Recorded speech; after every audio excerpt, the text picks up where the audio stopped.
warahmatullahi wabarakatuh. Perkenalkan, kami dari kelompok 2 akan membahas materi tentang energi dan perubahannya. Saya Arif Febriansyah. Nama Widi Junistia. Nama saya Ayu Indah Wulandari. Perkenalkan, nama saya Hinda Laila Irsyadina.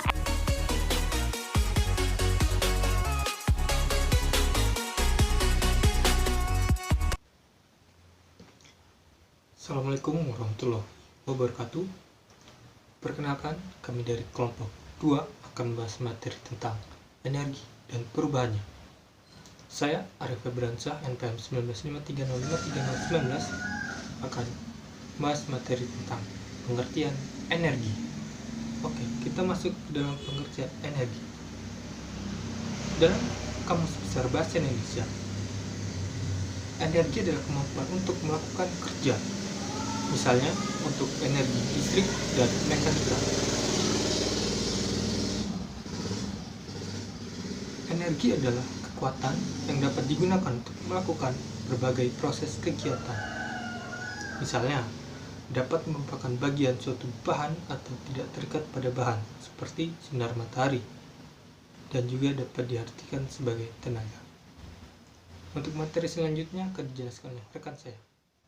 Baiklah, saya Ayu Indah Wulandari akan melanjutkan pembahasan materi selanjutnya mengenai bentuk-bentuk energi dan perubahannya. Dalam bentuk-bentuk energi yang akan saya jelaskan, ada 7 bentuk energi. Yang pertama, energi mekanik. Apa itu energi mekanik? Ya, energi mekanik adalah energi yang dimiliki oleh suatu benda karena sifat geraknya. Dalam energi mekanik ini terbagi lagi menjadi 2, yaitu energi potensial dan juga energi kinetik. Yang pertama dulu, energi potensial, yaitu energi yang dimiliki oleh suatu benda karena letak atau kedudukannya. Contoh dari energi potensial adalah buah kelapa yang tergantung di tangkainya, di mana buah kelapa ini mempunyai kedudukan yang tinggi dari permukaan bumi, dan permukaan bumi menjadi suatu acuan jatuhnya buah kelapa. Nah, ketika buah kelapa itu jatuh, terdapat gaya gravitasi yang mempengaruhinya, maka peristiwa tersebut disebut sebagai energi potensial gravitasi. Yang selanjutnya yaitu energi kinetik. Energi kinetik adalah suatu energi yang dimiliki oleh benda yang sedang bergerak. Contoh dari energi kinetik ini adalah ketika mobil sedang melaju. Semakin kencang kecepatan mobil tersebut, maka semakin besar pula energi kinetiknya. Bentuk energi yang kedua yaitu energi bunyi. Nah, energi bunyi adalah suatu energi yang dihasilkan karena adanya getaran dari suatu benda. Contoh dari energi bunyi ini adalah ketika kita sedang menabuh gendang. Semakin besar kita, semakin kuat kita menabuh gendang, maka bunyi yang dihasilkan pun semakin besar. Selanjutnya, bentuk energi yang ketiga adalah energi panas. Energi panas adalah energi yang terjadi karena pergerakan partikel penyusun dalam suatu benda. Contoh dari energi panas ini ketika kita sedang memanaskan air di atas kompor, di mana suhu air yang semula itu dingin, ketika dipanaskan di atas kompor berubah menjadi panas. Nah, itulah yang disebut dengan energi panas. Yang keempat yaitu energi cahaya. Nah, energi cahaya adalah suatu energi yang terjadi oleh gelombang elektromagnetik, di mana contoh dari energi cahaya ini yaitu peristiwa ketika kita sedang menghidupkan lampu. Selanjutnya yang kelima yaitu energi kimia. Nah, energi kimia ini adalah suatu energi yang tersimpan dalam senyawa-senyawa kimia atau energi yang dihasilkan karena adanya reaksi kimia. Nah, contoh dari energi kimia ini adalah makanan yang kita konsumsi sehari-hari, di mana di dalam makanan tersebut terkandung glukosa yang kemudian dioksidasi di dalam tubuh. Karena itulah dari makanan yang kita makan terdapat kalori yang berguna untuk menjaga energi tubuh kita. Selanjutnya, bentuk energi yang keenam yaitu energi nuklir. Nah, energi nuklir ini adalah suatu energi yang dihasilkan dari reaksi inti dari bahan radioaktif. Dan bentuk energi yang terakhir yaitu energi listrik.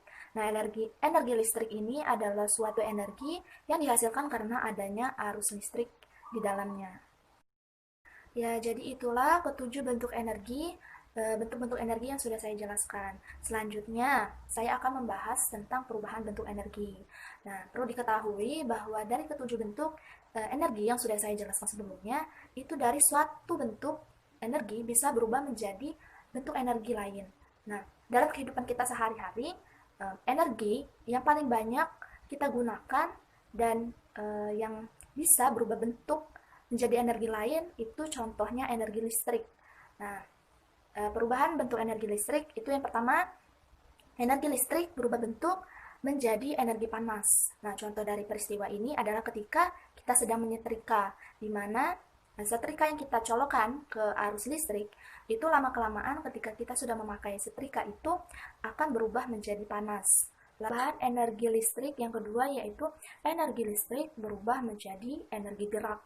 Nah, contohnya itu ketika kita sedang menghidupkan kipas angin. Nah, kipas angin itu ketika kita colokkan di aliran listrik itu berubah menjadi bergerak kipasnya. Lalu yang ketiga yaitu energi listrik yang berubah menjadi energi cahaya. Nah, contohnya itu lampu. Ketika kita menghidupkan lampu, itu tidak bisa kalau tidak dialiri oleh arus listrik. Makanya itu dalam peristiwa kita menghidupkan lampu perlu adanya energi listrik. Lalu dari energi listrik ini berubah menjadi energi cahaya. Lalu selanjutnya energi listrik berubah menjadi energi bunyi. Contohnya pada bel listrik. Dan juga banyak bentuk-bentuk energi lainnya yang bisa berubah bentuk menjadi energi lainnya juga.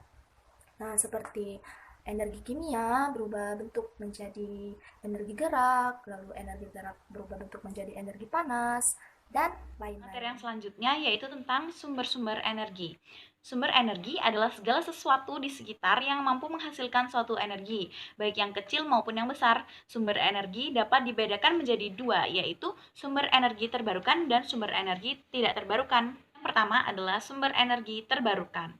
Energi terbarukan adalah sumber energi yang dapat dipulihkan kembali secara alami dan prosesnya berkelanjutan.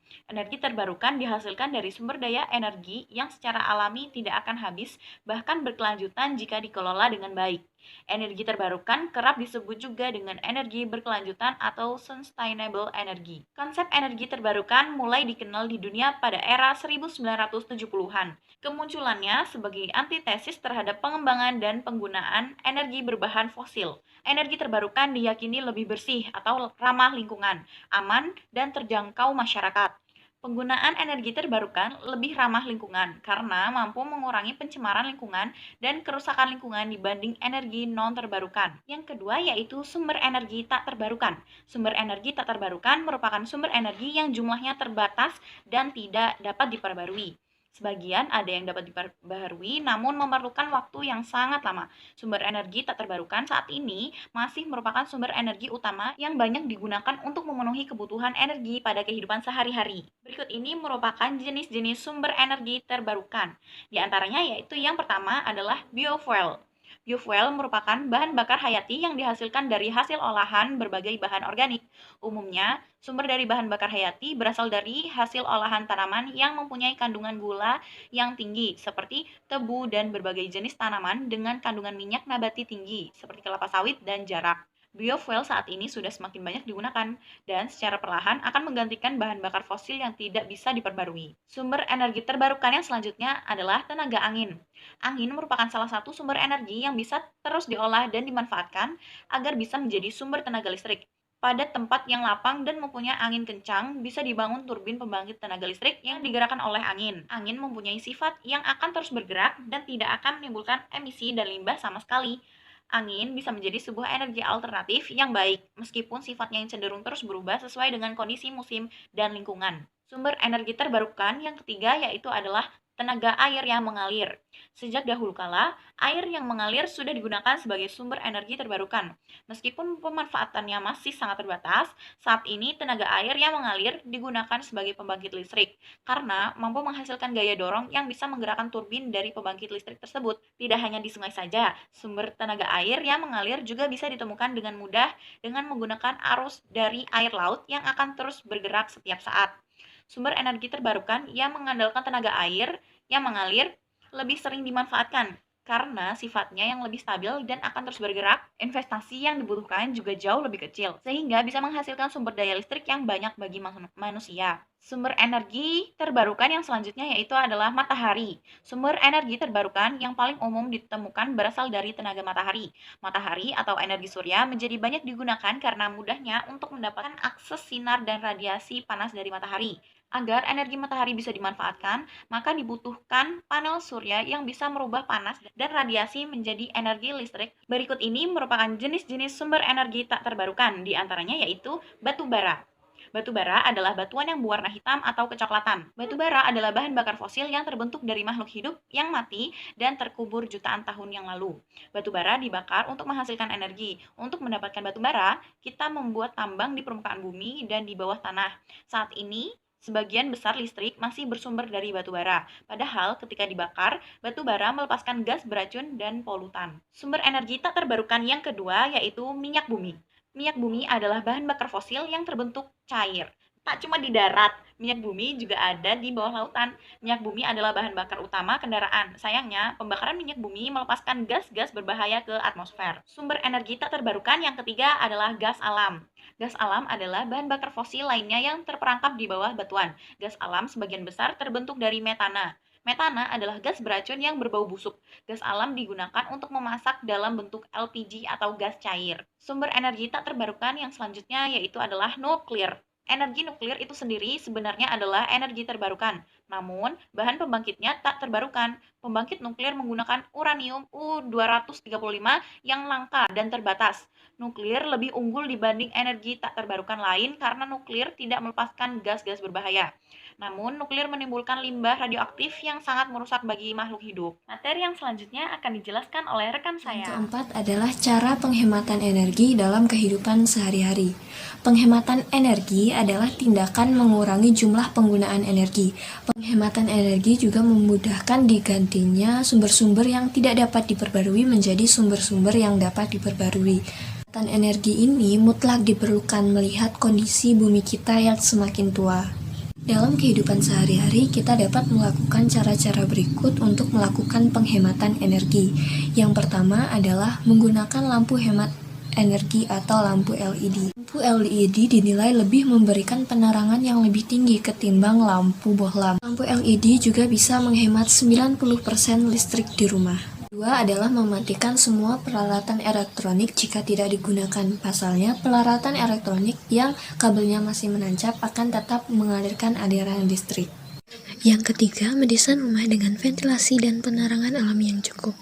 Ventilasi yang cukup akan membuat aliran udara dari luar masuk ke dalam rumah dan akan membuat sirkulasi udara di dalam rumah menjadi baik dan bisa mengurangi penggunaan AC. Penerangan alami yang cukup juga bisa membuat kita tidak memerlukan lampu pada siang hari.